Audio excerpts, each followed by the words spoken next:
വിശുദ്ധ ലൂക്കായുടെ സുവിശേഷം 2-ാം അധ്യായം 52-ാം തിരുവചനം. യേശു ജ്ഞാനത്തിലും പ്രായത്തിലും ദൈവത്തിൻ്റെയും മനുഷ്യരുടെയും പ്രീതിയിലും വളർന്നു വന്നു. ഈശോയിൽ സ്നേഹം നിറഞ്ഞ സഹോദരങ്ങളെ, ഇവിടെ മറ്റൊരു പാഷണ്ഡത കൂടി ഖണ്ഡിക്കപ്പെടുകയാണ്.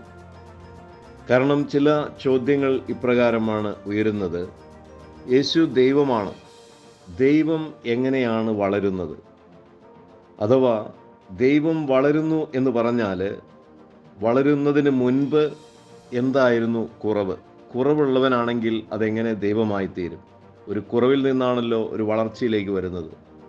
അങ്ങനെയെങ്കിൽ അങ്ങനെ വളരുന്നതും കുറവുണ്ടായിരുന്നതുമായ ഒന്ന് എങ്ങനെ ദൈവമായി തീരും? എന്നാൽ വളരെ വ്യക്തമായിട്ട് അലക്സാണ്ട്രിയയിലെ വിശുദ്ധ സിറിൽ ഇതിന് മറുപടി നൽകുന്നുണ്ട്. മാംസം ധരിച്ച വചനമാണ് യേശു. യേശുവാണ് വളരുന്നത്, ദൈവമല്ല.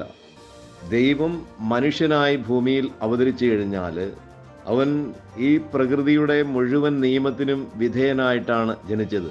അവൻ നിയമത്തിന് വിധേയരായവരെ മോചിപ്പിക്കുവാനാണ് മനുഷ്യനായിട്ട് അവതരിച്ചത്.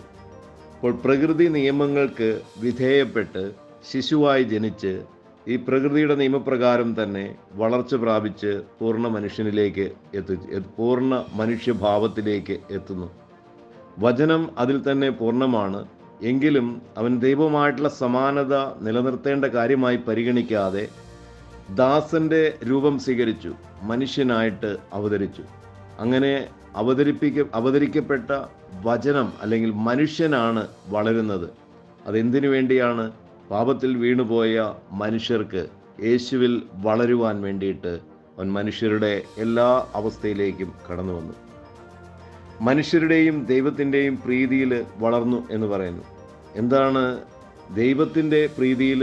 ആദ്യം ഒരുവൻ ദൈവത്തിൻ്റെ പ്രീതിയിൽ വളരുന്നുവെങ്കിൽ മനുഷ്യരുടെ പ്രീതിയിൽ വളരാൻ സാധിക്കും. എന്താണ് ദൈവത്തിൻ്റെ പ്രീതി? അത് പിതാവിൻ്റെ ഇഷ്ടം ഭൂമിയിൽ നിറവേറ്റുക എന്നുള്ളതാണ്. അവൻ്റെ മനുഷ്യാവതാരത്തിലും അവൻ്റെ പ്രവർത്തികളിലും അവൻ്റെ മരണത്തിലും അവൻ ദൈവത്തിൻ്റെ ഇഷ്ടത്തിലാണ് വളർന്നത്. ആദ്യം മുതൽ അവൻ മനുഷ്യനായി മാതാപിതാക്കൾക്ക് വിധേയപ്പെട്ട് ജീവിക്കണമെന്ന ദൈവത്തിൻ്റെ ഇഷ്ടത്തിന് വിധേയപ്പെട്ടപ്പോൾ അവൻ ദൈവപ്രീതിയിൽ വളരുന്നു. തുടർന്ന് എപ്പോഴും പിതാവിൻ്റെ ഇഷ്ടം നിർവഹിച്ചുകൊണ്ട് ഭൂമിയിൽ ജീവിച്ചതുവഴി ദൈവത്തിൻ്റെ പ്രീതിയിൽ വളരുന്നു. തൻ്റെ ജനനവും വളർച്ചയും സഹനവും മരണവും എല്ലാം ദൈവപ്രീതിയിലുള്ള വളർച്ചയാണ്. അതുപോലെ മനുഷ്യരുടെ പ്രീതിയിൽ മനുഷ്യരെ പിതാവായ ദൈവത്തെ വെളിപ്പെടുത്തി കൊടുത്തുകൊണ്ട് ത്രിത്വ രഹസ്യം പഠിപ്പിച്ചുകൊണ്ട് പാപത്തിൽ നിന്ന് മാനസാന്തരത്തിലേക്ക് നയിച്ചുകൊണ്ട് അവൻ മനുഷ്യരുടെ പ്രീതിയിലും വളരുന്നു. മനുഷ്യൻ്റെ പ്രീതിയിലേക്ക് വളരുക. മനുഷ്യൻ തന്നെയും വചനം സ്വീകരിക്കുന്ന മനുഷ്യര് വളർച്ച പ്രാപിക്കാതെ കേട്ട അവസ്ഥയിൽ തന്നെ നാളുകൾ ജീവിക്കുന്ന അവസ്ഥയുണ്ട്. ശിശുവായി തന്നെ ചിലര് വളരുന്നു, ചിലര് പൂർണ്ണ മനുഷ്യരായിട്ട് മാറുന്നു. അപ്പോൾ പൂർണ്ണത പ്രാപിക്കേണ്ട സകലർക്കും വേണ്ടി അവൻ അപൂർണതയിൽ, ശിശുവിൻ്റെ അപൂർണതയിൽ, കുറവുകളിൽ ദൈവം ജനിക്കുന്നു.